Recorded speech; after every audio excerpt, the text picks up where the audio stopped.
me presentaré con manos vacías, pues sobreabundante estoy de gracia y amor. No me presentaré con manos vacías, traigo mi ofrenda a ti, recíbela, oh Dios. Tú das semilla a aquel que siembra y sobreabundantemente cosecharás. Amén, sí, Señor. Porque la lluvia de gracia y prosperidad sobre tus hijos hoy derramará. Tú das semilla a aquel que siembra y sobreabundantemente cosecharás, porque la lluvia de gracia y prosperidad sobre tus hijos hoy derramará, sobre tus hijos hoy derramarás, sobre tus hijos hoy derramarás. Amén, gloria al Señor. Vamos a orar para que nuestros niños también puedan ir a sus clases. Vamos a orar por los maestros también del reino maravilloso de Jesús. Señor, gracias te damos porque tú eres fiel a ti mismo y a pesar de que somos infieles, Señor, y pecadores, tú permaneces fiel y eres un Dios compasivo, generoso y que nos está llamando siempre a la santidad, al arrepentimiento, a volvernos a ti, Señor. Dios, en esta mañana queremos orar para que también en este tiempo de escudriñar las Escrituras, aquí en este lugar, como también en las salas del reino maravilloso, tú puedas hablar a tu pueblo, Señor. Usa la vida de los maestros del reino, Señor, las maestras, Padre, para cumplidamente, Señor, enseñar tu palabra y que esta palabra entre en el corazón de nuestros hijos y de muchos frutos, Señor. Eso es lo que anhelamos, oramos, clamamos, rogamos, Señor, a ti, confiando, Señor, de que tú, Dios, lo haces de manera generosa.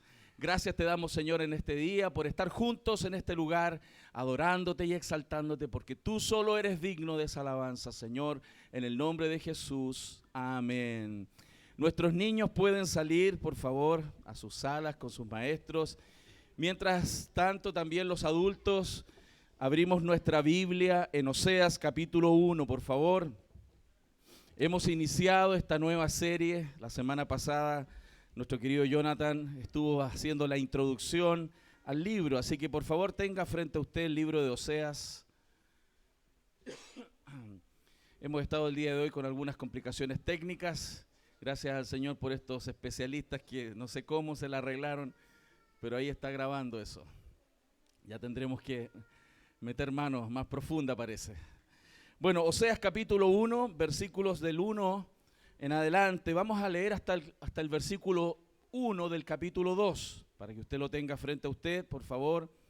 No me crea a mí, sino lea en el texto lo que ahí dice. Vamos a leer en el nombre de Jesús. Dice: palabra de Jehová que vino a Oseas, hijo de Beri, en días de Usías, Jotam, Acaz y Ezequías, reyes de Judá, y en días de Jeroboam, hijo de Joás, rey de Israel.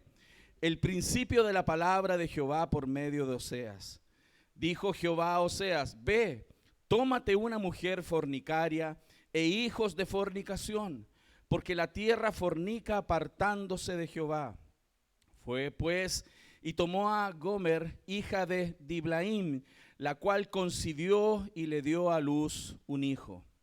Y le dijo Jehová: ponle el nombre Jezreel, porque de aquí a poco yo castigaré a la casa de Jehú por causa de la sangre de Jezreel, y haré cesar el reino de la casa de Israel. Y en aquel día quebraré yo el arco de Israel en el valle de Jezreel. Concibió ella otra vez y dio a luz una hija. Y le dijo Dios: ponle por nombre Lo-ruama, porque no me compadeceré más de la casa de Israel, sino que los quitaré del todo.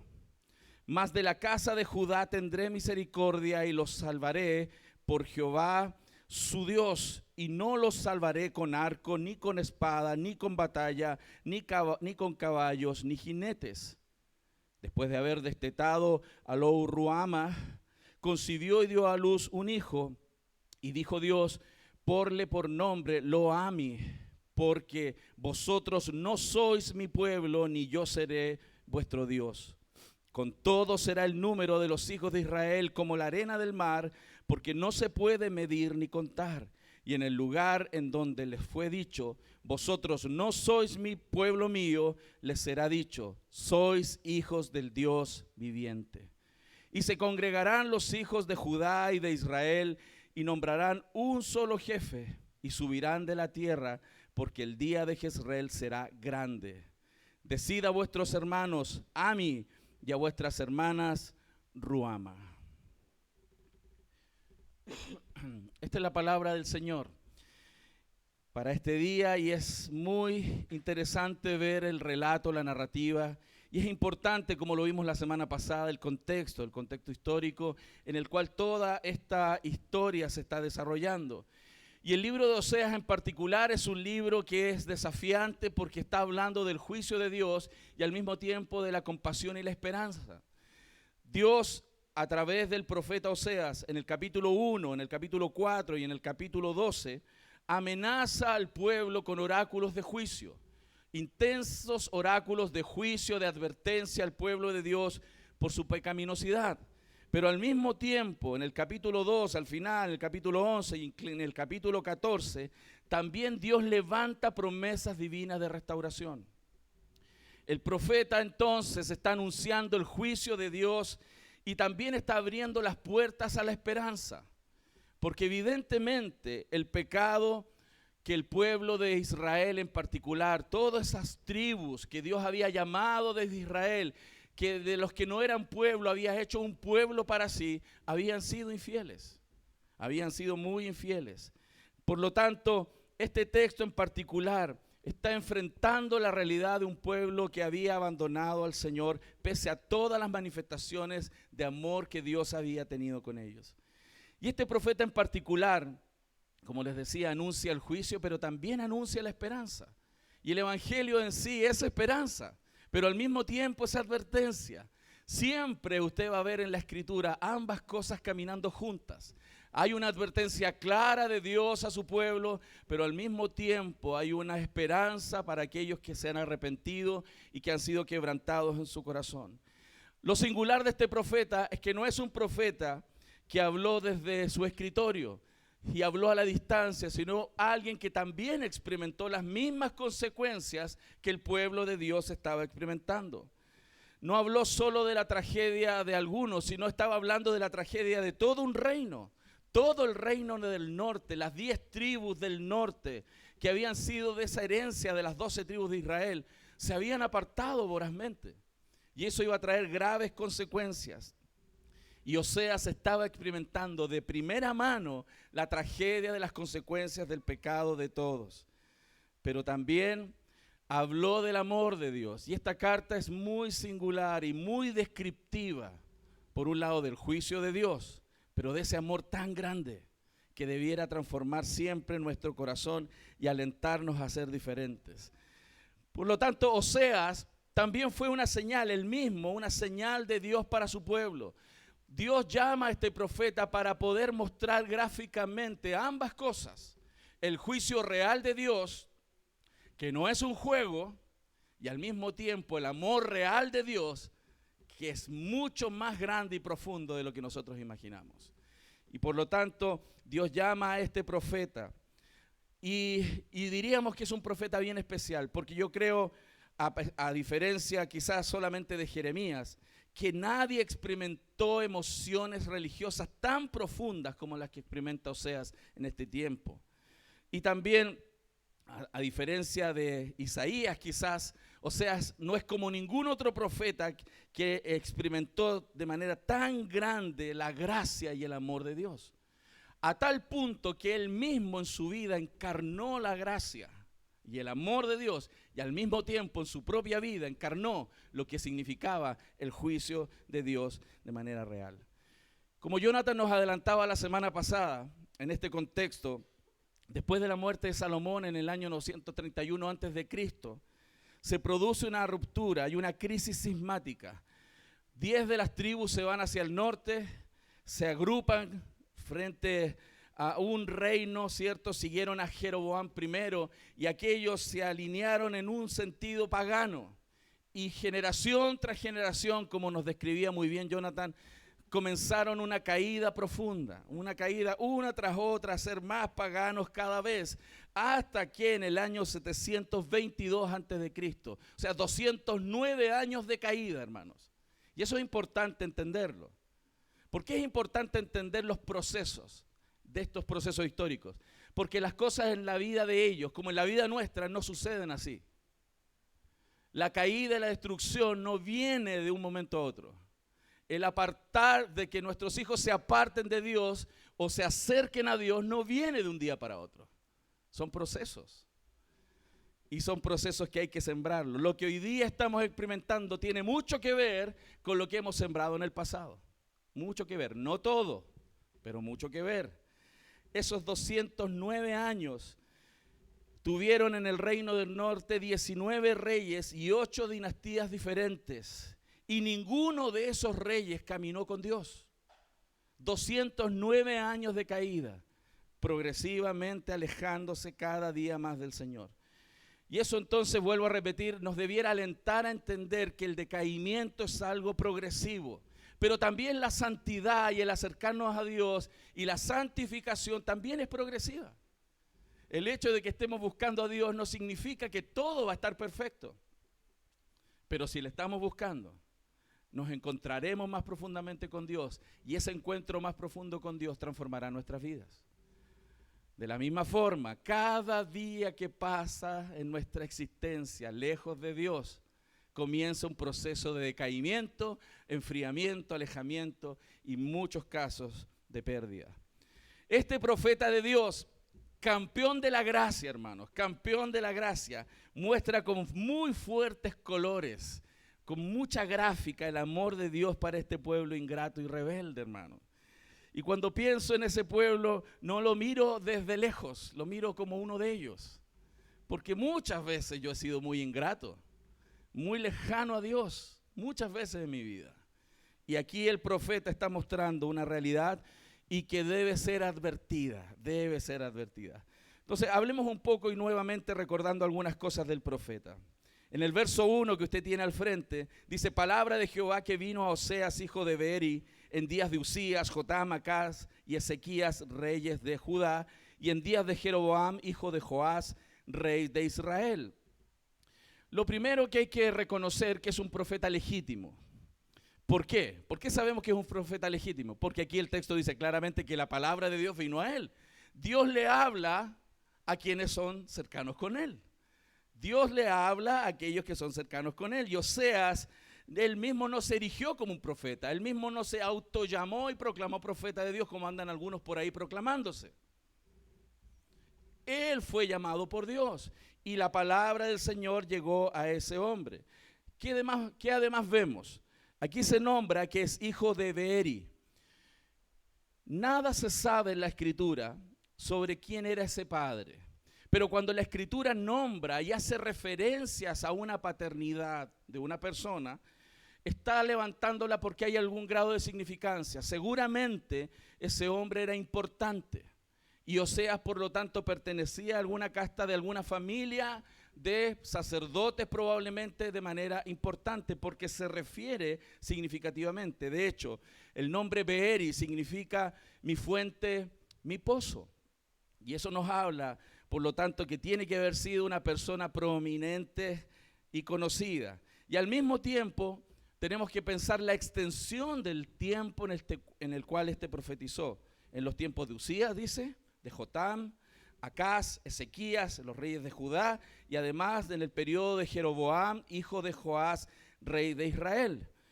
Interesante, ¿saben por qué? Porque él tuvo la oportunidad de ver en perspectiva la abundancia y la prosperidad en el primer periodo de su función profética y ver progresivamente el proceso de decadencia. A través de los años uno puede observar esos procesos.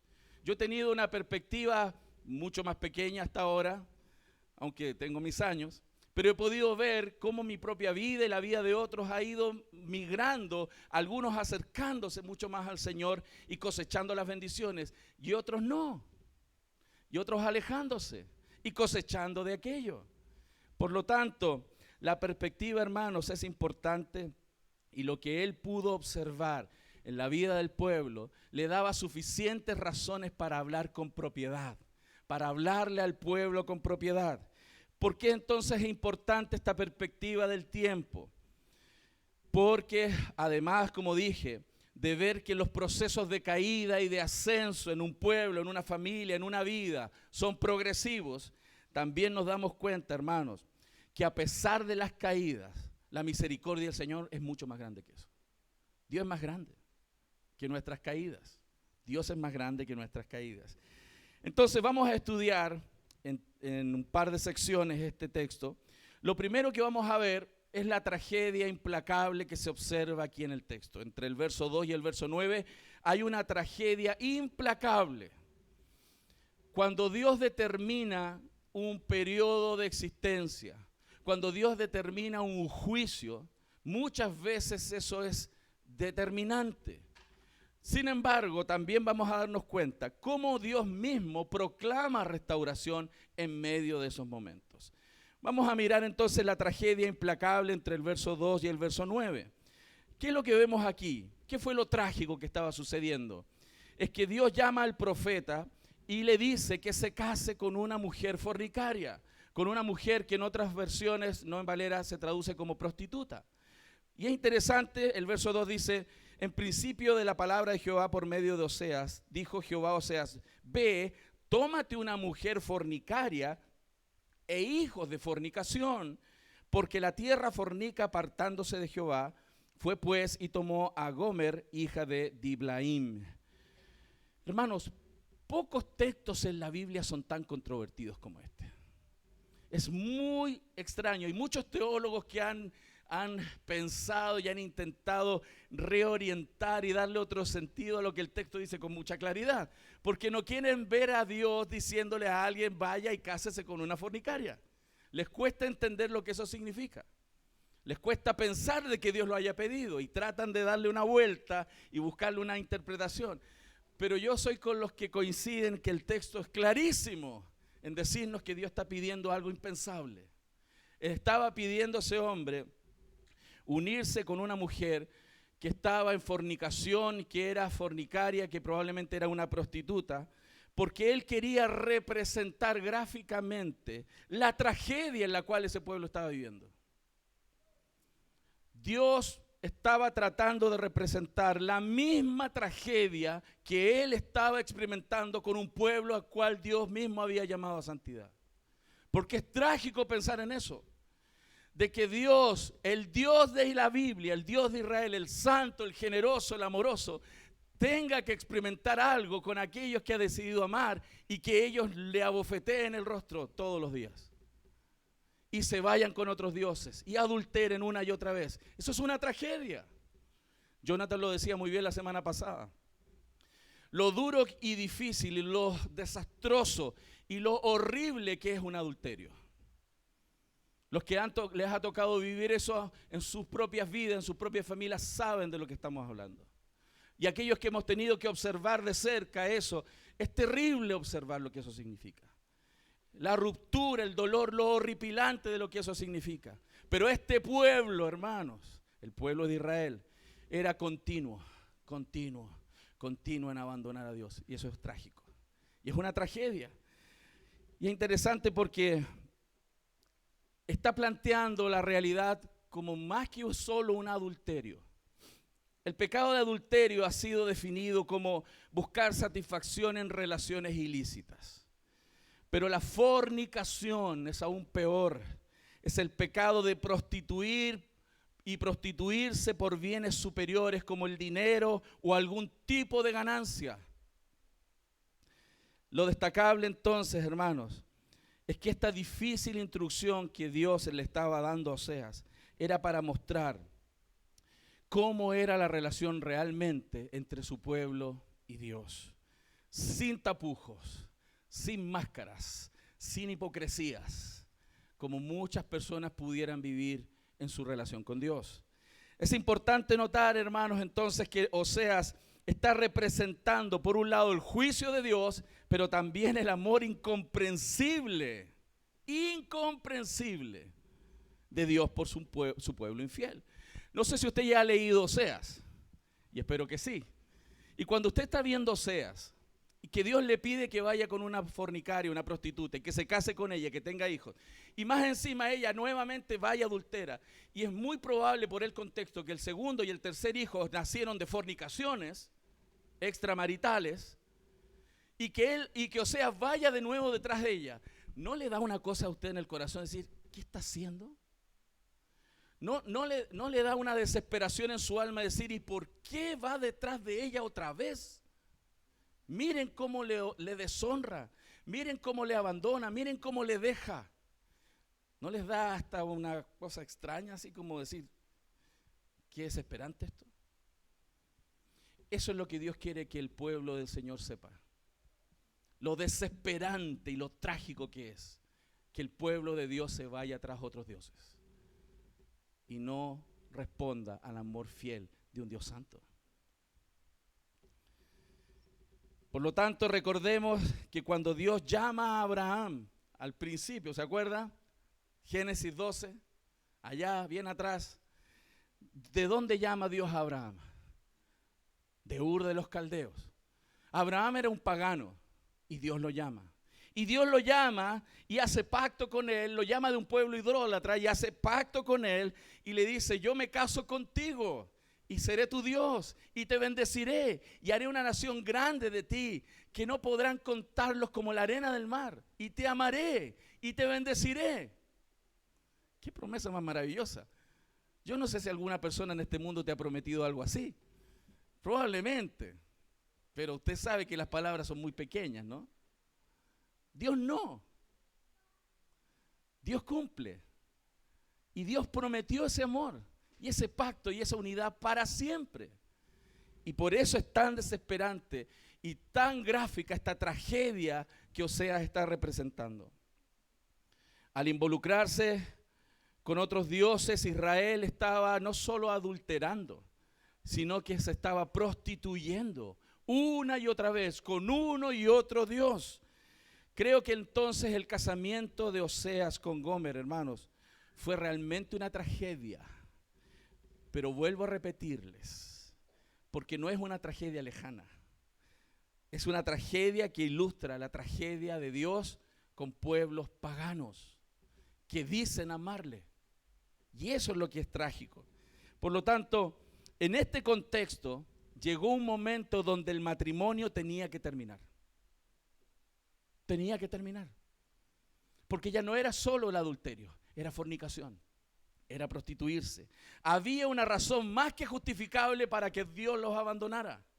Eso es lo que se está tratando de demostrar aquí. Y la pregunta para nosotros, si hay suficientes razones en nuestra vida para que Dios nos deje, lo cual debiera llevarnos a arrepentimiento. La prostitución y la fornicación, en este caso en particular, eran actos reales. Era no solamente lujurioso en su mente, sino sus actos de infidelidad. Era una prostitución física y religiosa al mismo tiempo. Dios mismo, por lo tanto, estaba intentando representar, vuelvo a repetir con esta ilustración, esta dolorosa realidad del pueblo del norte, del reino del norte, estas 10 tribus del norte que habían sido durante 209 años, hermanos, infieles, tras otros dioses. Cuando Dios entonces habla otra vez a Oseas, si usted se da cuenta en el texto, en el verso 2, el primer mensaje no es dirigido al pueblo. Dios primero no le habla al pueblo. Dios le habla al profeta y le dice, dijo Jehová a Oseas, y le habla. Y luego viene y usted se da cuenta que Oseas no pregunta mucho. Oseas no se cuestiona mucho. El texto no nos habla de los sentimientos de Oseas. No nos dice cómo él se siente, sino lo impresionante es que rápidamente él obedece. Eso es impresionante. y le dice, ve, tómate una mujer fornicaria e hijo de fornicación, porque la tierra fornica apartándose de Jehová. Y el texto en el verso 3 de inmediato nos dice, fue pues y tomó a Gomer, hija de Diblaim. Entonces, qué interesante es ver que la infelicidad de Oseas tendría que servir entonces como una parábola del fracaso de la comunión de Israel con Dios. Tendría que mostrar. ¿Qué otro aspecto nos muestra el texto de esta gran tragedia, hermanos? De esta gran tragedia. Es cuando el Dios empieza a anunciar el nacimiento de los hijos. Los hijos tendrían nombres. Y esos nombres serían evidentes señales, simbolismos de lo que ese pueblo estaba viviendo. Y es una realidad progresiva. Los 3 nombres significan algo. Y lo interesante y lo que vamos a ver es que los 3 nombres comienzan a mostrar un juicio en caída, un incremento del dolor y la distancia que tiene Dios con su pueblo. Vamos a verlo entonces. ¿Cuáles son estos presagios que se están anunciando en los nombres de los hijos? ¿Cuál es el primer hijo? Entre el verso 3 y 5 se nombra a Jezreel. Ese nombre es el primer hijo que significa Jehová sembró. Jehová sembró. Era el nombre, Jezreel en particular, era el nombre del campo de batalla donde Jehú, que era un hijo de Josafat, exterminó a la familia de Acab. Cuando usted lee el texto en Segunda de Reyes, capítulo 9, y todo ese contexto en Reyes, se va a dar cuenta que Acab era un rey pagano. Y Jehú, de alguna manera iniciado por Dios, trae juicio contra Acab y Dios le dijo que tenía que destruirlos, que tenía que sacarlos de ese lugar. Pero ¿qué es lo que pasó? Este hombre, Jehú en particular, fue sanguinario. Asesinó a gente inocente. Fue un baño de sangre. Terminó con Acab, pero fue un baño de sangre.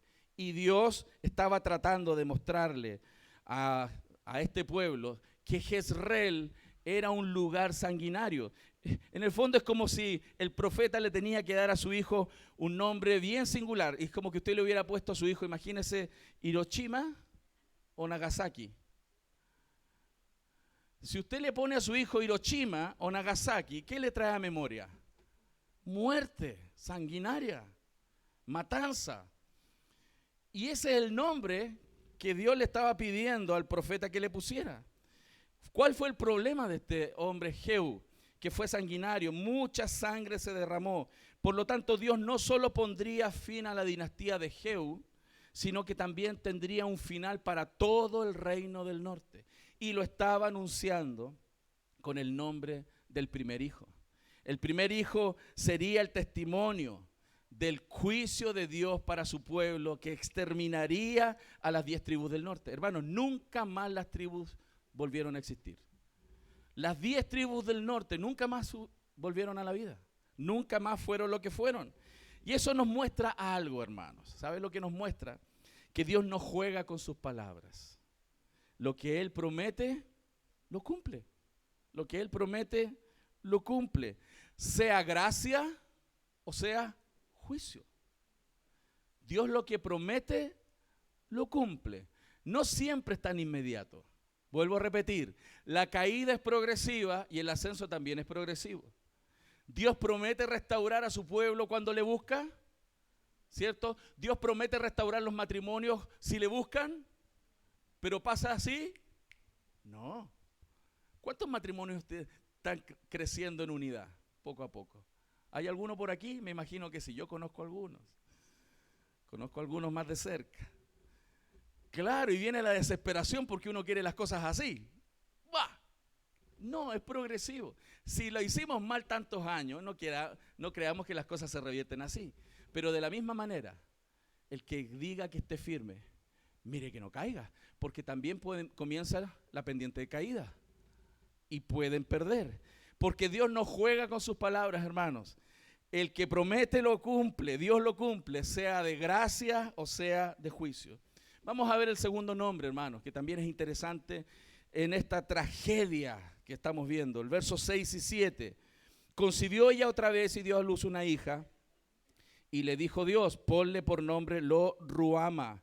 y lo ami, porque no me compadeceré más de la casa de Israel, sino que los quitaré del todo. La segunda criatura es una niña que se llama Lo Ruama, que significa la no compadecida. Uf. Cuando en hebreo usted encuentra el lo antes de una palabra, es un término de una negación categórica, indiscutible, inquebrantable. Quiere decir que lo que está en la segunda parte de esa palabra compuesta, nadie lo puede cambiar. Es indiscutible, inquebrantable. Y por lo tanto, cuando dice no compadecida, es que Dios no se va a compadecer. Dios no se va a compadecer. Eso significa en el texto.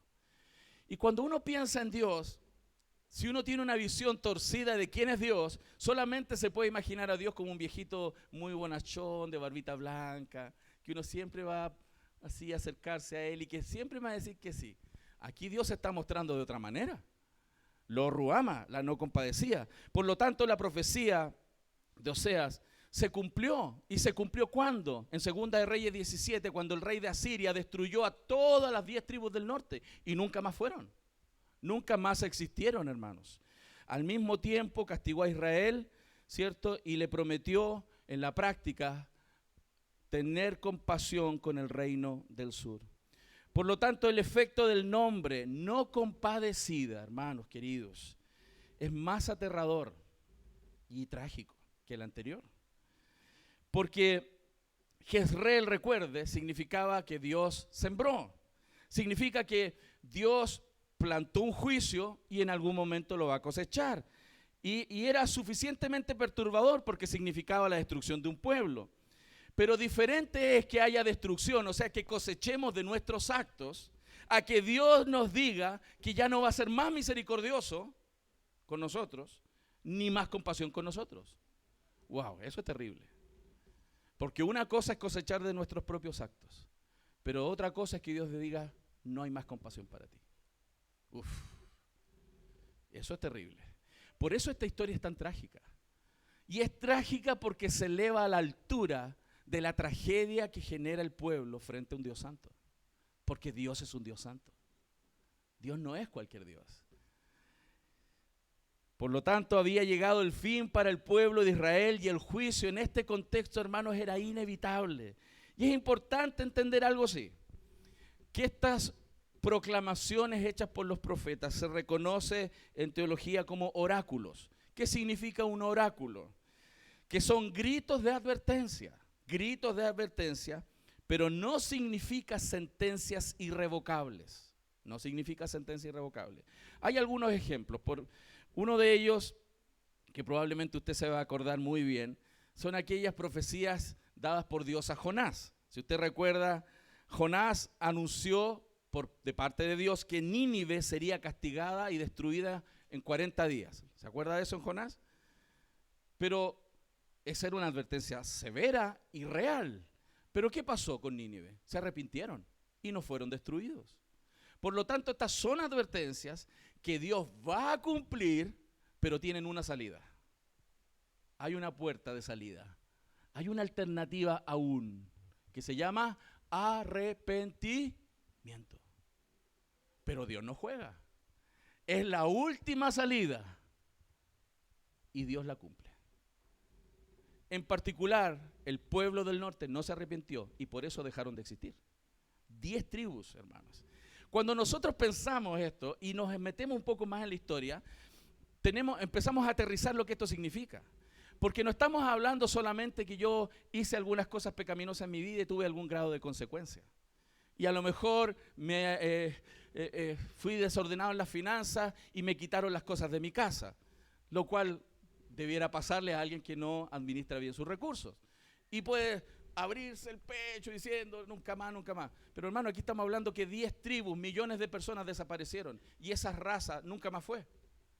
Es como que tu apellido y nuestros apellidos nunca más fueran. Ese es el grado de consecuencias que el texto está hablando. Otro ejemplo de oráculo fue con Jeremías, capítulo 18. Por favor, abra su Biblia en Jeremías 18, porque ahí usted va a ver otro oráculo que es importante entender, porque cuando usted lee el Antiguo Testamento, debe comprender lo que son profecías que se cumplen sí o sí, o aquellas que son oráculos, o advertencias, o gritos de advertencia. Jeremías 18, versos 7 y 8.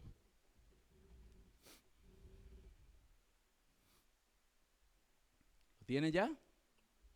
¿Qué es lo que dice? Dice, en un instante hablaré contra pueblos y contra reinos para arrancar y derribar y destruir.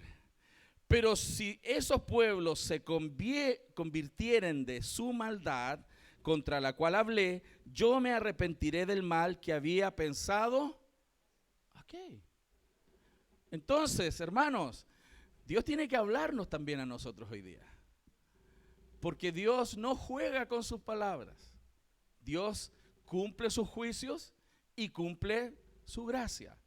Y cuando nosotros somos insistentes en revelarnos en áreas de nuestra vida, no podríamos esperar otra cosa que Dios no traiga consecuencias. Pero hay una oportunidad. ¿Cuál es? Arrepentimiento. Hermano, era tan duro lo que estaba viviendo el pueblo de Israel. 209 años de caída significativa. Alguno va a poder decir ahí, siempre sale el pillo. Sí, pero yo no llevo tanto tiempo, pastor, pecando. Ese es chileno. Con Dios no podemos jugar. Por eso no debiéramos sorprendernos de juicios disciplinarios fuertes en nuestra existencia, si no nos arrepentimos. El tercer hijo se llama Lo-Ami. Verso 8 y 9. Después de haber destetado a Lo-Ruama, concibió y dio a luz un hijo. Y dijo Dios, ponle por nombre Lo-Ami, porque vosotros no sois mi pueblo y yo, ni yo seré vuestro Dios. Hermanos, el tercer hijo ahora es no mi pueblo. Lo primero es, vas a cosechar de tus actos. Porque yo te lo dije, te lo advertí, vas a tener consecuencias. Lo segundo es, no hay más compasión.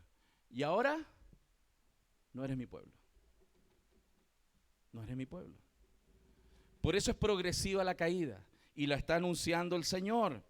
Dios que no miente, lo está anunciando.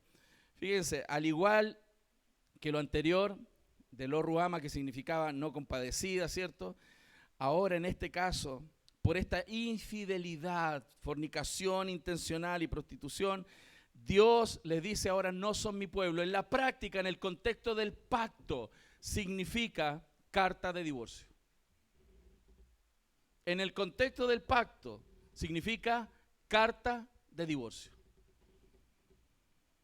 Se acabó el tiempo, ahora debido a todo lo que rompiste el pacto conmigo, ahora yo te alejo para siempre.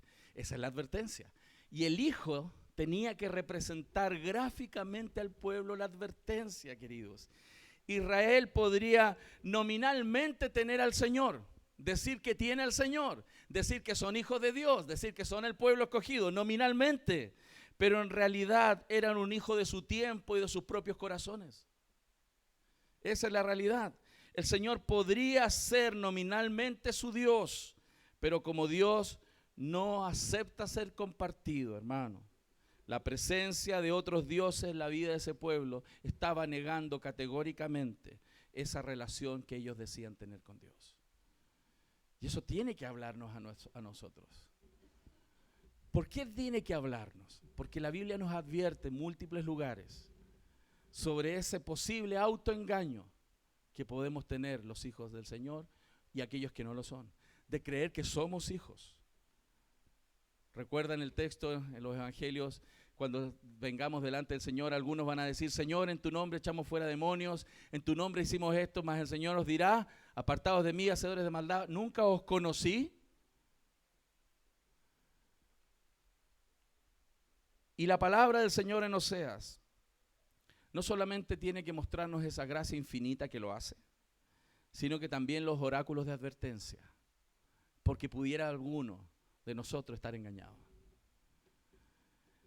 El verso 9 dice, ponle por nombre Lo-Ammi, porque vosotros no sois mi pueblo, ni yo seré vuestro Dios. La peor condición ya ni siquiera es que Dios no sea compasivo nunca más con nosotros. La peor condición es que no seamos su pueblo. Y ese es el estatus de que algunos pudieran tener en estos días también. La peor condición es que Dios abandone definitivamente a aquellos que tuvieron la oportunidad de estar cerca. Hace poco tiempo atrás tuve la oportunidad de leer un libro que publicamos en Fundación Sapiencia que se llama El casi cristiano al descubierto, que es una serie de varios sermones de un puritano, Matthew Mead. Muy interesante el libro, porque el libro propone desde las Escrituras, en varios sermones, todas las veces que la Biblia muestra a personas que estuvieron cerca del reino, que estuvieron al borde del reino, casi estuvieron en el reino, estuvieron con Cristo incluso, y nunca entraron, y fueron condenados eternamente. Y la Biblia es clara en mostrar la perdición en el infierno. ¿Por qué está eso en el texto? Porque son oráculos de advertencia para nuestro propio corazón. Porque no podemos autocomplacernos en nuestros pecados y pensar que podemos ser hijos de Dios y simplemente descansar sin pelear contra nuestros propios pecados. Un creyente hijo del Señor que ama a su Dios lucha con el pecado. Debemos luchar con el pecado. Este pueblo se había entregado. Este pueblo del norte se entregó y se fue en pos de otros dioses. No significa, hermanos, que seamos perfectos sin pecado, porque no hay ni uno bueno. Pero un hijo real del Señor no va a entrar en esa complacencia que entró el pueblo del norte y lo que llevó a Dios cortarlos para siempre. Entonces, ¿qué esperanza, hermanos, frente a esta tragedia? Porque realmente es una tragedia.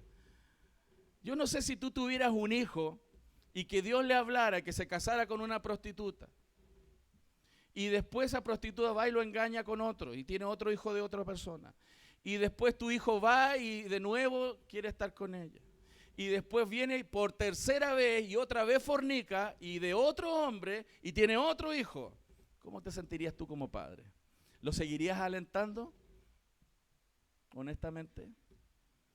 No, vuelve con ella. Dale otra oportunidad. ¿Nos sale eso de dentro? Porque nosotros lo veríamos como una tragedia, ¿no? ¿Sí o no que lo veríamos como una tragedia? Lo veríamos como realmente una tragedia para alguien que nosotros amamos como un hijo o una hija. Y aquí se está representando eso. Porque no puede ser, hermanos, de aquellos que son su pueblo, vivan detrás de otros dioses y en pecado. Dios quiere un pueblo santo. No significa santurrón, pero que se aparte para Dios, partiendo por mí y por todos los que estamos aquí. Amén. Entonces, ¿qué esperanza hay para esta terrible tragedia? La única esperanza que puede haber en esta tragedia es aquel único que puede cambiar las circunstancias, Dios. Porque no hay más. La única oportunidad. Y es por eso que el verso 10 y 11 y el capítulo 2, verso 1, se proclama una restauración. Verso 10, léalo conmigo, dice, con todo será el número de los hijos de Israel. Espérense. ¿Qué? Viene hablando recién de 3 oráculos terribles y ahora como que bipolar. Cambió totalmente el diálogo. El verso 10, con todo esto terrible, el pueblo del Señor, los hijos de Israel, serán como la arena del mar. ¿No les suena a Génesis 12? ¿Cómo serán los hijos tuyos, Abraham? Como la arena del mar. Porque Dios no va a renunciar a eso. Dios no renuncia a eso. Porque Dios es increíble, hermano. Dios digno de gloria. Dios digno de alabanza, Dios digno de nuestra entrega, de nuestra adoración, por quien es Él, por su carácter. Pero ese carácter nos debiera desafiar a nosotros a responder a ese Dios santo. Vuelvo al 10. Con todo será el número de los hijos de Israel como la arena del mar, que no se puede medir ni contar. Y en el lugar en donde les fue dicho, vosotros no sois mi pueblo, o sea, en ese mismo lugar les será dicho, sois hijos del Dios viviente. Y se congregarán los hijos de Judá y de Israel y nombrarán un solo jefe y subirán de la tierra, porque el día de Jezreel será grande. Decid a vuestros hermanos Ami y a vuestras hermanas Ruama. Lo impresionante, y vuelvo a repetir, de este texto, el verso 10 en adelante, es ese cambio que pasa de la tragedia a una promesa. De la tragedia a una promesa. Del juicio, en medio del juicio. Yo me imagino así a Dios en su ira y se acuerda de su misericordia. Y se acuerda de su misericordia. Aunque entendemos que Dios no es un Dios pasional como nosotros, pero es claro en describir la ira de Dios, vemos que Dios pasa inmediatamente en este texto a mostrar su misericordia. Es como que de las tinieblas de la desesperación, hermanos, brota la luz de la esperanza. Brota la luz de la esperanza. Y estos tres oráculos desastrosos ahora son cambiados con un llamado a la esperanza, a creer en un Dios que restaura, en un Dios que sana, en un Dios que santifica. Y esa es la esperanza para nosotros también. Porque no crea usted que con su fuerza usted va a ser santo. Usted tiene una responsabilidad de buscar la santidad, pero quien santifica es Dios. Y es por eso que necesitamos esas promesas. Y es por eso que necesitamos de su ayuda. Y es por eso que necesitamos buscarle. Porque Él es el único que nos puede transformar. Como lo hace y lo hizo a través de la historia con muchos. Entonces, el profeta en la práctica nos está anunciando ahora con esta esperanza que no hay una disolución total del pacto. Ay, esto es impresionante. Porque ¿cuántos adulterios aguantarías tú? Muchos dicen ni uno y están en su derecho, digamos, ¿no? Y es algo muy humano. Por eso el Señor dijo que permitía el divorcio en caso de adulterio por la dureza del corazón del hombre, porque entiende la realidad en la cual estamos sometidos. Pero ¿y si fueran dos? Menos, pues. ¿Y si fueran tres? Y no 3, sino 10. Y de esos 10 hijos, de esas relaciones. Yo sé que ya tu vena empieza a inflamarse, ¿no? Te empieza a latir más rápido, ¿cierto? Empieza uno a ponerse más coloradito. Y es por eso que uno puede entender de esta manera gráfica lo que nuestro Dios experimenta por el pecado de los seres humanos. Y es por eso que Dios, hermanos, más encima, no reacciona como nosotros. Porque si Él no reaccionara como nosotros, ya estaríamos fritos. Él no nos paga conforme a la multitud de nuestros pecados. Dios grande en misericordia. Eso debiera llevarnos entonces a esa reflexión profunda. Y lo más impresionante de estos textos finales es esta proclamación de un llamado a que Dios va a cumplir lo que Él se prometió de hacer de los que no eran pueblo, un pueblo. De los que estaban sin esperanza y sin Dios en el mundo, un pueblo santo apartado para Él. Y lo primero que vemos entonces en estos textos es que esta iniciativa de restauración no vino del pueblo. ¿Escuchamos alguna palabrita del pueblo, Señor, perdóname? No. Partió de Dios. Con todo será el número de los hijos de Israel como la arena del mar. Dios toma la iniciativa de restaurar a su pueblo. Dios toma esa iniciativa. Dios es quien cambia el destino de esas personas. Dios es quien cambia la suerte de esa gente, si cabe la palabra, ¿no? Todo viene de Dios, queridos. Él incluso es el que pone el arrepentimiento en nuestro corazón. Entonces yo digo, ¿cómo no hemos de cantarles el Señor? ¿Cómo no hemos de alegrarnos por el Dios que tenemos? ¿Qué más vemos aquí? Que la restauración es mayor que la caída. Fíjense, el número de los hijos de Israel como la arena del mar, que no se puede medir ni contar. Si usted tuviera una bacteria dañina que se multiplica rápido, ¿dejaría alguna viva? No, tratamos rapidito de matar todas las bacterias para que no se multipliquen. Y el Señor impresionantemente agarra esas bacterias venenosas y las transforma. Si hermanos somos como bacterias que dañamos. Hermano, ¿usted ha hecho todo bien en su vida? ¿Le ha hecho todo bien a sus hijos? ¿Le ha hecho todo bien a su esposa, a su esposo, a su padre, a su madre, a sus cónyuges, a su familia? No. Muchas de las cosas que Dios ha puesto en nuestras manos las hemos hecho mal, las hemos destruido, las hemos dañado. Dios tiene suficientes razones para sacarnos de la historia, como lo hizo con esas 10 tribus del norte. Pero el Señor dice, no, los voy a multiplicar. Serán como la arena del mar. De todo pueblo, lengua y nación, el Señor hará su pueblo. En lugar de borrarlos del mapa, amplió sus horizontes. Dios formará una nueva Israel. Y Dios lo hizo.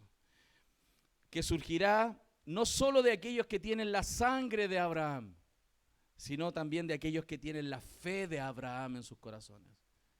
Y aquí hay muchos de esos hoy día. Dios llamará de entre las naciones un pueblo escogido y singular. Entonces, como tercer punto, además el Señor habla de que esa restauración será en la reunión de todos los pueblos. Dice, y se congregarán los hijos de Judá e Israel. Ya no serán dos, sino uno. Ya no será judío y griego, culto, inculto, hombre y mujer, sino que todos estamos unidos a Cristo. Y Él es el principal. La división del reino nunca fue el propósito del Señor, nunca. La ruptura de una iglesia, la ruptura de una familia, la ruptura de las relaciones humanas, nunca son la voluntad del Señor. Y es por eso que a pesar de todas las rupturas que se puedan dar, Dios los quiere unos. Dios los quiere uno. Israel volvería a ser un pueblo, un reino, con un rey. ¿Quién es ese rey, hermanos? Cristo. Cristo es el rey que nosotros esperamos. Por eso, finalmente, podemos decir, como el Señor dijo en Juan capítulo 11, versos 51 y 52, esto no lo dijo por sí mismo, sino que como era el sumo sacerdote aquel año, profetizó que Jesús había de morir por la nación. Y no solamente por la nación, no solo por los judíos, sino también para congregar en uno a los hijos de Dios que estaban dispersos. Y ahí estamos nosotros, hermanos. Romanos 9:25 dice, como también en Oseas dice, Pablo citando a Oseas, llamaré mi pueblo mío al que no era mi pueblo y a la no amada, amada. Somos amados de Dios. No juguemos a ser la prostituta. Somos la amada de Dios, que Dios amó para siempre. Y finalmente el verso 11 y el capítulo 2, verso 1, muestra la restauración final que implica la misericordia que triunfa sobre la ira. Los hijos de Judá y de Israel y nombrarán un solo jefe y subirán de la tierra, porque el día de Jezreel será grande. Decid a vuestros hermanos Ami y a vuestras hermanas Ruama. Finalmente Dios revierte entonces la situación, cancela el juicio, concede la misericordia, suspende el castigo, derrama la gracia.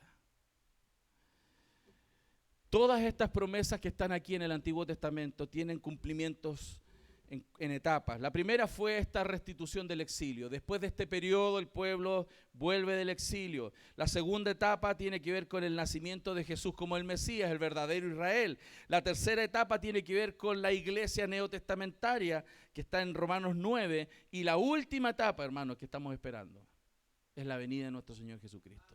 Ese día, queridos, qué glorioso día, estaremos frente a frente a aquel amado que ha sido fiel con nosotros. ¿Qué es lo que recordamos hoy día entonces? Esa fidelidad. Que Él hizo todo lo suficiente en esa cruz para garantizar estar casados con Él, estar unidos a Él. En su sangre hay un nuevo pacto, un nuevo matrimonio, una nueva unidad que no se rompe.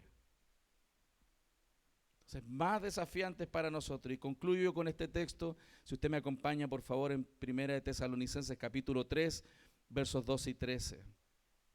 1 de Tesalonicenses capítulo 3, versos 12 y 13. Y aquí hay un llamado entonces, pueblo del Señor, que dice así. 1 de Tesalonicenses capítulo 3, versos 12 y 13. Y el Señor os haga crecer y abundar en amor unos para con otros y para con todos, como también lo hacemos nosotros para con vosotros, para que sean afirmados vuestros corazones, irreprensibles en santidad delante de Dios nuestro Padre, en la venida de nuestro Señor Jesucristo con todos sus santos. Que el Señor aliente, hermano, su corazón a examinar su vida hoy día. Los oráculos del Señor hoy podemos vivirlos en esas advertencias de su palabra, de la disciplina de un Dios que nos ama. Un Dios que azota al que recibe por hijo para que participemos de su santidad. Que Dios sea compasivo siempre va a ser mi oración. Pero también entendemos que tenemos un Dios que se va a salir con la suya, con nuestras almas, que va a transformar nuestras almas, que va a transformar nuestras vidas. Que el Señor siga orando en nuestros corazones. Amén. Vamos a orar. Señor, en esta mañana te damos muchas gracias, porque este texto desafiante que apuntaba, Señor, a los juicios, a esa tragedia, Señor, que hay realmente cuando los seres humanos, a pesar de tu misericordia, abusan de tu gracia, Señor. Señor, ayúdanos a entender lo valioso que es tu amor, para que podamos amarte, Señor, como tú nos amaste primero y de una manera intensa, Señor, que nos lleve a una vida diferente. Perdónanos, Señor. Perdónanos, Señor, en esta mañana. Te rogamos que traigas convicción a los corazones para apartarnos de lo que está mal en nuestras vidas, de nuestro carácter, Señor, de nuestras reacciones y de todas aquellas cosas, Señor, que no te honran. Señor, trae esperanza también a aquellos que han caído, pero que hoy, Señor, están siendo reprendidos por ti, Señor, para arrepentimiento. Y aquellos que tú has traído tristeza, Señor, en esta mañana, puedan verla, Señor, como una extensión de tu gracia para traerlos hacia ti, Señor, y vivir una vida diferente. Señor, te rogamos que tú obres en esta iglesia, en nuestras familias, en nuestros hijos. Oramos en el nombre de Jesús. Amén y amén. Gloria al Señor. Querido, vamos a compartir la cena del Señor y quiero invitar a los hermanos que nos ayudan, que nos sirven, que puedan repartir los elementos mientras usted busca en su Biblia, en la primera carta a los Corintios.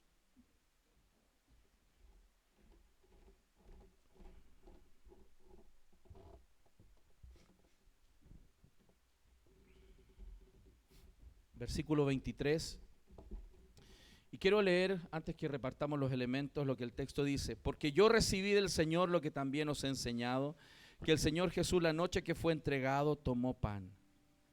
Y habiendo dado gracias, lo partió y dijo, tomad, comed, esto es mi cuerpo que por vosotros es partido. Haced esto en memoria de mí. Asimismo tomó también la copa después de haber cenado, diciendo, esta copa es el nuevo pacto en mi sangre. Haced esto todas las veces que la bebiereis en memoria de mí. Así pues, todas las veces que comiereis este pan y bebiereis esta copa, la muerte del Señor anunciáis hasta que Él venga.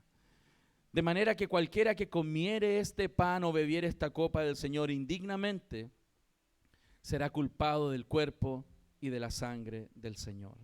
Por tanto, pruébese cada uno a sí mismo y coma así del pan y beba de la copa, porque el que come y bebe indignamente sin discernir el cuerpo del Señor, juicio come y bebe para sí, por lo cual hay muchos enfermos y debilitados entre vosotros y muchos duermen. Si pues nos examinásemos a nosotros mismos, no seríamos juzgados, mas siendo juzgados, somos castigados por el Señor para que no seamos condenados con el mundo. Este texto nos apunta justamente a esto que estábamos compartiendo, porque realmente sería una gran tragedia. Es una tragedia que nos acerquemos a la mesa del pacto entendiendo lo que ese amor significa, sin reconocer nuestros pecados, sin arrepentirnos de nuestros pecados y vivir una vida sin Dios, sin conciencia. Sería una tragedia acercarnos a la mesa. Por eso el texto está advirtiendo, si hay alguien que hoy en su corazón se está acercando de manera indigna, sin arrepentimiento, lo primero que tenemos que hacer es arrepentirnos. Así que quiero invitarles, antes que repartamos los elementos, a que oremos y si es necesario confesar pecados, podamos hacerlo en el lugar donde estamos. Oremos al Señor, cada uno en su lugar.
Señor, te adoramos. Podamos repetir los elementos, por favor. Mientras adoramos a nuestro Señor, quien es digno de nuestra alabanza, nuestra glorificación, que reconozcamos nuestra necesidad de Él y su grandeza. ¿Quién formó las olas al hablar? ¿Quién contó la arena en el mar? Reyes, pueblos tiemblan a su voz, la creación le rinde adoración. Si quiere, se pone en pie y adoremos a nuestro Señor en esta mañana. Contempla a Dios, en su trono está, venid y adoradle. Contempla al Rey, nadie es como Él, venid y adorad.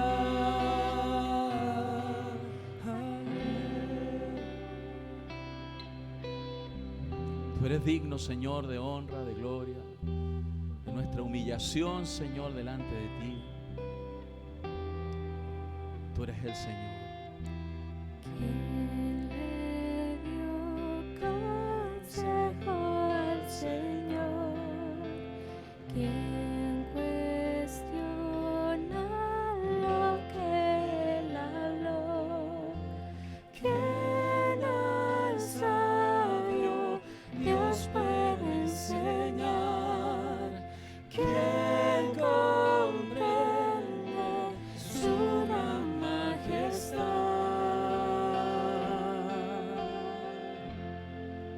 Contempla a Dios, Cante al Señor. en su trono está, venid y adoradle. Contempla al Rey, nadie es como Él, venid y adorad.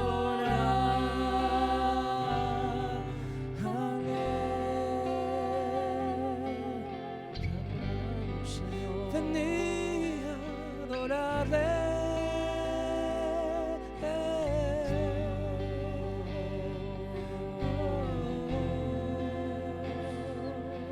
Tú eres digno, Señor. Venid a adorarle. Sí, Señor.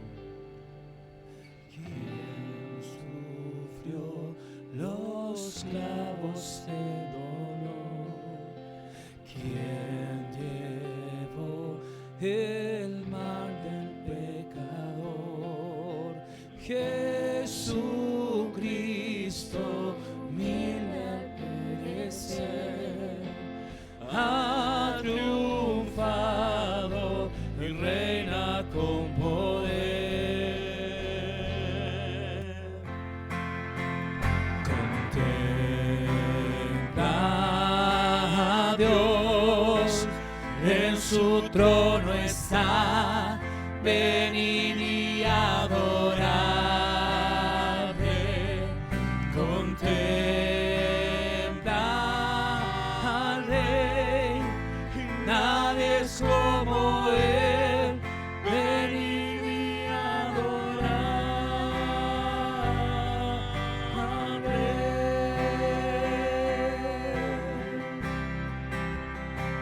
Decimos: para por siempre reinarás por siempre, reinarás por siempre, reinarás por siempre, sí, Señor, reinarás por siempre, reinarás por siempre, reinarás por siempre, reinarás por siempre. Contempla a Dios, en su trono está, venid y adorarle.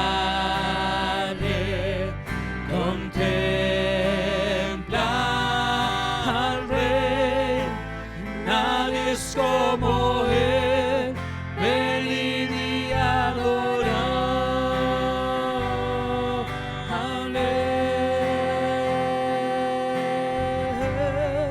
Venid a adorarle.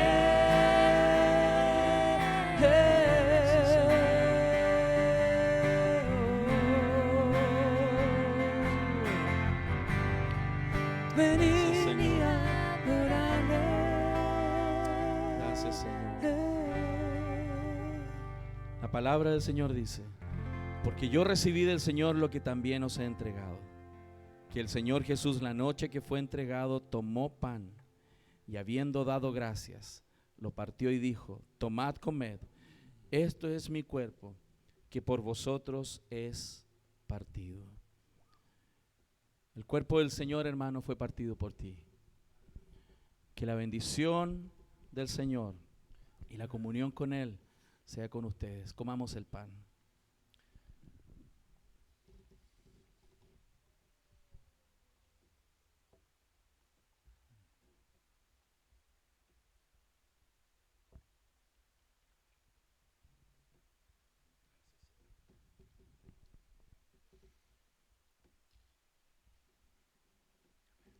Asimismo tomó también la copa, después de haber cenado, diciendo: esta copa es el nuevo pacto en mi sangre. Haced esto todas las veces que la bebiereis, en memoria de mí. Así pues, todas las veces que comiereis este pan y bebiereis esta copa, la muerte del Señor anunciáis hasta que Él venga. Su sangre es suficiente para lavarnos de todos nuestros pecados. En esa comunión con el Señor, en esta mañana, hermano, disfruta de su presencia y su gracia sobre tu vida, en esta sangre maravillosa que nos limpia de todo pecado. Bebamos la copa en el nombre de Jesús.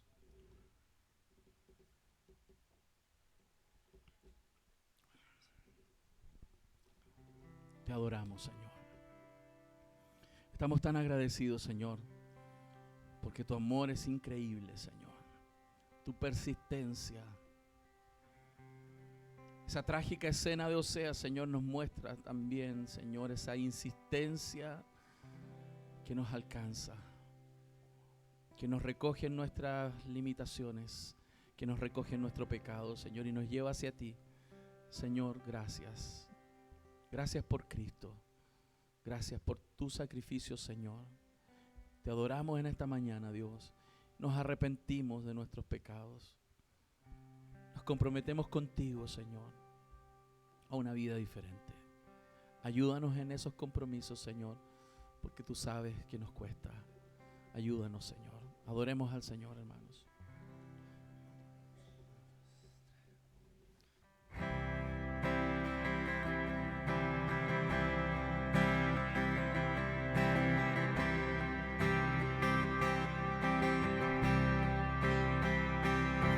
Al entrar en tu santo lugar, me asombra que me pueda acercar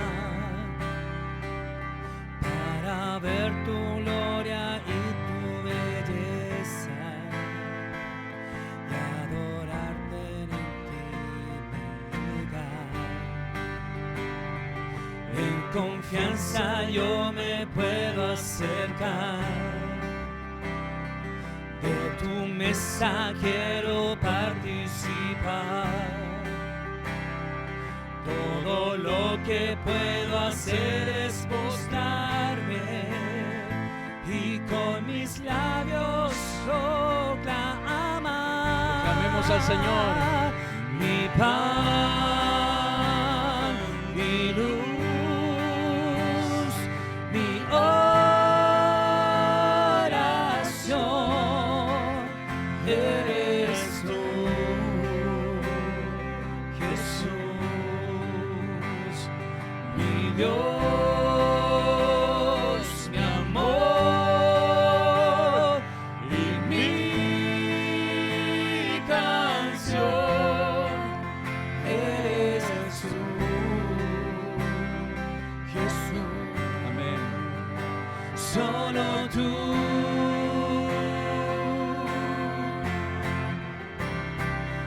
Al entrar a tu santo lugar, me asombra que me pueda acercar Pero así es, Señor. para ver tu gloria y tu belleza y adorarte en intimidad. En confianza yo me puedo acercar, de tu mesa quiero participar.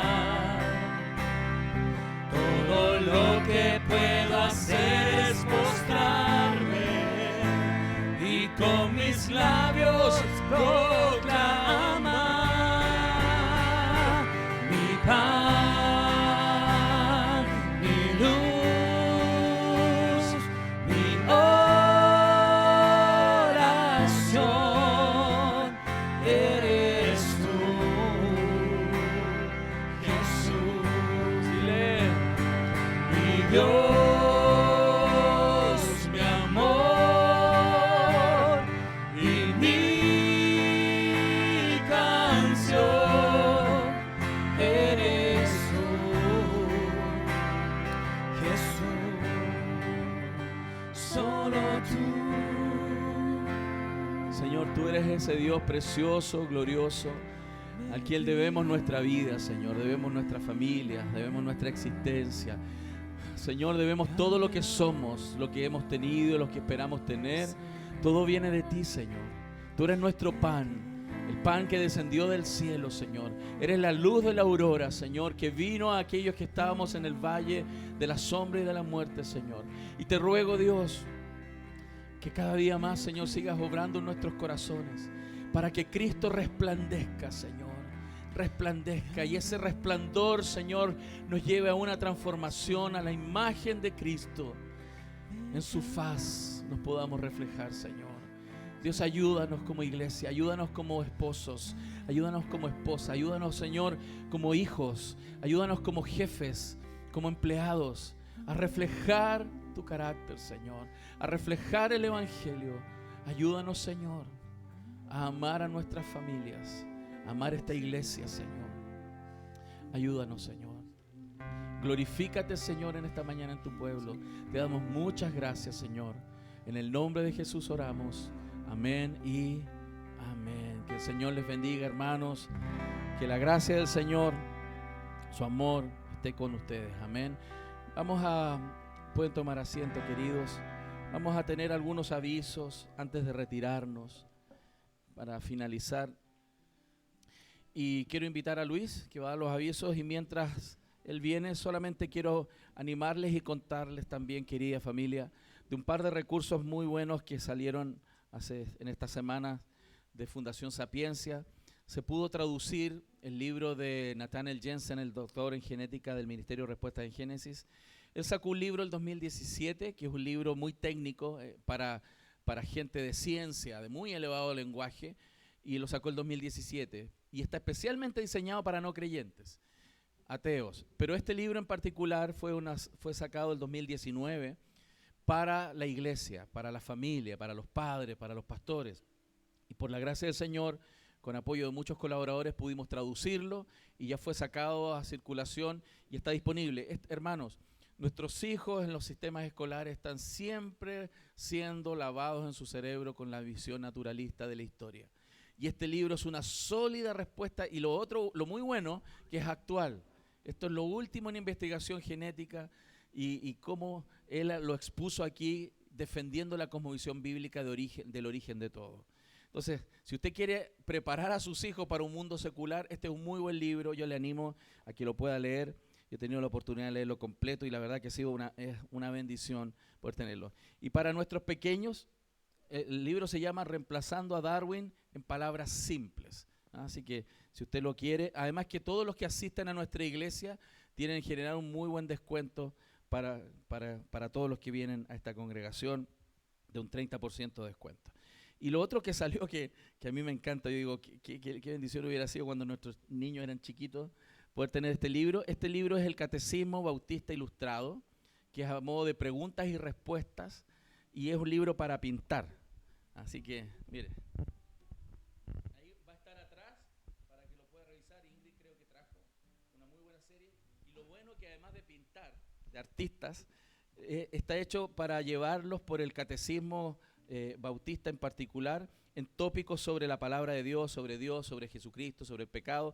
Entonces está la pregunta y luego la respuesta simple en un lenguaje para los niños muy, muy claro, para que vayan ya fortaleciéndose fuertemente, están los versículos, fuertemente en nuestra visión cristiana bíblica de la vida de Dios y de la salvación y muchos otros temas. Así que, hermanos, no quería perder la oportunidad de animarles. Aquí de repente uno dice, ¿qué puedo comprar? ¿Qué recursos hay? Yo quería hoy día contarles de estos dos. Hay muchos más, pero estos dos como que me llenaron el corazón y dije que los quiero compartir con ustedes. Así que, por favor, Luis.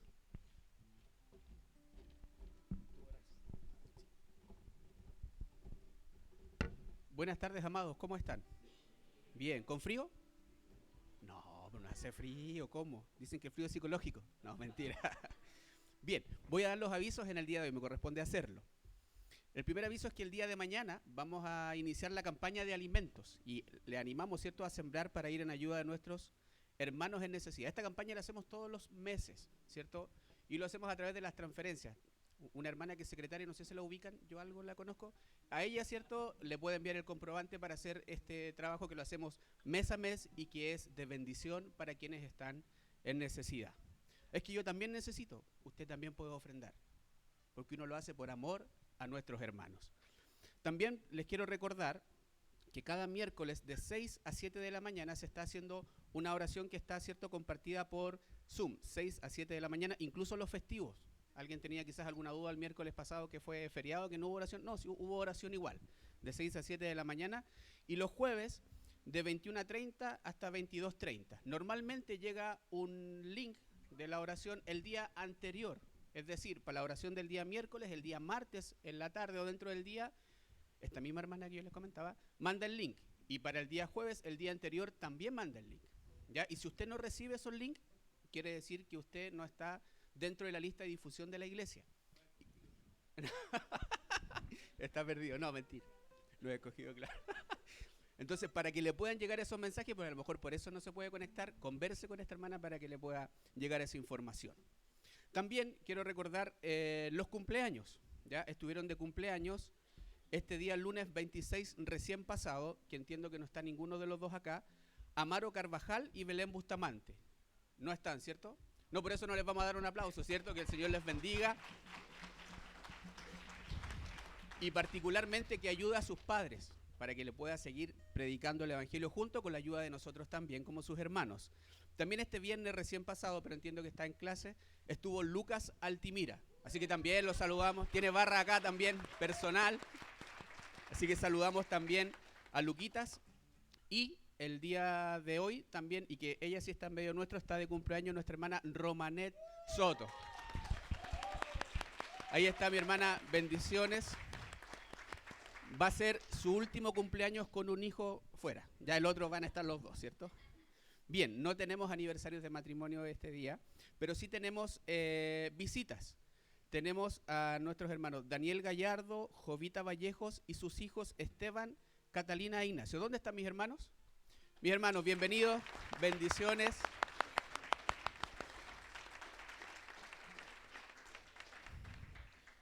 Mi hermano Daniel y nuestra hermana Jovita, tenemos acá un desafío.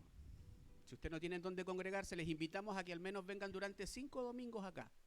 Partimos a las 11 y terminamos, ¿cierto?, aproximadamente a la 1 de la tarde. Entonces, si no tienen dónde congregarse, vengan acá, las puertas van a estar abiertas. Porque si vienen un día, van a decir, son todos bonitos. Si vienen el día 2, no eran tan bonitos. Pero ya el día 5 se va a dar cuenta cómo somos todos nosotros. Lo que sí le podemos decir es que tenemos amor del Señor para entregarle. Así que bienvenidos van a ser. Bien. También quiero pedir un favor muy especial. Dice acá, lo voy a leer textual. Dice, pedir al hermano o hermana que haya entregado un sobre como este, ¿ya?, en la ofrenda que está sin nombre. Favor acercarse a nuestro hermano Jorge Altimira Muñoz, que está ahí atrásito, aunque no lo crean, se está abrigando, está ahí atrás, ¿ya? Recordar que todos los sobres, ya sean diezmos u ofrendas especiales, deben indicar su nombre. ¿Para qué? Para el registro que lleva nuestro equipo de administración. Entonces, para quien haya entregado este sobre que está aquí, que después el hermano Jorge me lo debe pedir, ¿cierto? Si no me lo voy a llevar yo. Necesitamos el registro para que todo eso pueda estar ordenadito, por favor. O a nuestra, mire, ¿quién más? Por la hermana que está ahí atrás, hermana Ingrid, ¿ya? Por favor. Lo otro, el día de hoy, particularmente, necesitamos llevar las sillas que están acá, más los equipos de audio, tenemos que dejar todo guardado en la bodega. Entonces vamos a necesitar especialmente varones, ¿cierto?, que nos pueden ayudar en este traslado, pero tenemos que dejar todo instalado allá. Palabra de Vida, ¿cierto?, va a ocupar la instalación dentro de estos días. Entonces, una cosa es esto, llevarlos de aquí para allá. Pero adivine qué hay que hacer el otro domingo, traerlos de allá para acá. Entonces, vamos a necesitar ayuda de varones también, ¿ya? Este trabajo de traer las sillas el próximo domingo va a ser a contar de las 10 de la mañana. Por si usted no lo sabe, todos los domingos, en la mañana, nosotros habilitamos el salón para que usted pueda ocupar el salón, ¿cierto?, donde hacemos nuestro culto. Entonces, ahora el salón desaparece como congregación y el próximo domingo vuelve a aparecer. Pero la demanda que vamos a tener la próxima semana es que hay que traer las sillas desde allá hasta acá. Así que mis hermanos, les voy a pedir principalmente a los varones que nos puedan apoyar tanto ahora como el próximo domingo con la ayuda del Señor. ¿Amén? Bien, les pido por favor que se ponga de pie y vamos a hacer una oración para terminar. Bien, cerramos nuestros ojitos en reverencia al Señor. Padre Celestial, le damos gracias, Señor, en esta hora, porque usted nos ha permitido llegar, Dios mío, hasta este culto, y usted una vez más, a través de su palabra, ha hablado nuestras vidas, Señor. Permita que esta palabra, Señor, pueda quedar en nuestros corazones, Señor, la podamos atesorar, pero principalmente la podamos poner por obra, Señor, en nuestra vida, por misericordia. Señor amado, le queremos pedir también que usted bendiga a cada hogar representado en esta hora, quienes hemos podido llegar y quienes no han llegado, Señor, quizás por motivos de salud o por trabajo. Su bendición también sea extensiva para ellos, Señor. Y si hay alguno que quizás está enfermo espiritualmente, Señor, usted también lo mueva en su corazón para que pueda estar con nosotros. Señor amado, acompáñenos, Padre, de regreso hacia nuestros hogares. Líbrenos de toda cosa mala, Señor, y que lleguemos también con bendición. Te damos gracias, Papito, por todo lo que usted nos da, y te pedimos también que nos acompañe durante esta semana, Señor.